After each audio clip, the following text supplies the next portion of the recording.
مجلس الشيوخ فيه 348 عضو. كل عضو من الأعضاء دولي صرف 2 مليون على الأقل ميزانية انتخابات وصور وبوستات ويافطات وأكل وشرب. صرف له يجي 2 مليون مصاريف دعائية. في 350 واحد عادوا نفس القصة، صرفوا على الأقل. في ناس هتصرف 6 مليون. دول 700 واحد في 2 مليون، تقريبا مليار و400 مليون جنيه. ده غير الناس اللي سقطت بقى ما عدت شيء.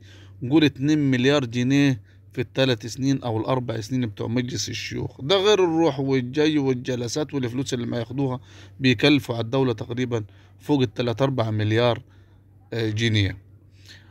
عشان يطلع لك أبو شقة يقول لك إنه عاوزين نقتطع من المغتربين نسبة إجبارية من رواتبهم للدولة. طب واحنا كمغتربين يا سيدي معقول نقول للرئيس ونطالب السيد الرئيس بإلغاء مجلس الشيوخ وتوفير الكام مليار دولار على البلد؟ مش عايزين مجلس الشيوخ.